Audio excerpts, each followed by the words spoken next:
pourquoi les prix Nobel et les savants feraient rétrécir, voyager dans le temps, arbore sa pilosité subbuccale et pense en dehors du bocal.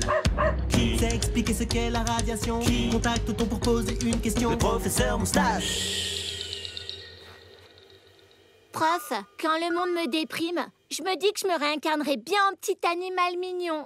Eux, ils nous décevront jamais. Comme je te comprends, ce n'est pas pour rien que les gens passent des heures sur Internet à regarder des chatons. Ça leur fait du bien. À eux aussi, ça leur fait du bien. Ils ont tellement d'amour. Aïe! C'est pas parce qu'il est mignon qu'un animal a une vie rose bonbon. Prenez Nemo, le poisson clown qui boite de la nageoire et qui vit dans une anémone avec sa maman trop gentille qui mérite pas de mourir et son papa qui a eu un très bon orthodontiste. Ouah, trop mignon. Or, dans un vrai groupe de poissons clowns, la femelle est toujours la plus grosse. Vient ensuite le mâle reproducteur.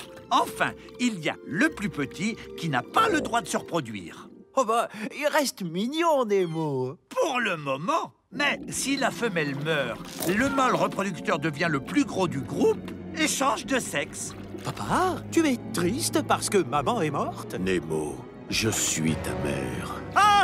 On comprend mieux dans le dessin animé pourquoi Nemo est parti vite de chez lui. Enfin bref. Oh non, pas les pingouins.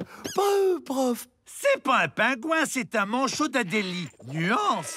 Côté pervers, on en a appris de belles sur lui. Grâce à Murray Levix, on sait que le manchot d'Adélie laisse sa femme se prostituer en échange de quelques cailloux nécessaires à faire un nid douillet. Quoi? Ah ben, tu rapportes pas gros. Ah, ça c'est sûr, ils font pas ça dans Happy Feet. Vous cassez nos rêves. Oh, pardon, si vous voulez, je connais un animal très moche, mais très sentimental. Voici le scarabée Julodimorpha. Je ne sais pas si Julot est bigleux, mais le pauvre confond souvent sa femelle avec les bouteilles de bière brune. T'aimes ça, hein? Parfois, c'est Julot s'y casse le pénis, mais il s'en fiche et continue. Oh non! Oh, ça va, chochotte, j'aurais pu vous parler de la limace banane. Non seulement elle est hermaphrodite, mais en plus, elle a son pénis dans le cou. Je suis pudique. Oh yeah! Lors de l'accouplement, la limace banane peut rester coincée dans son partenaire.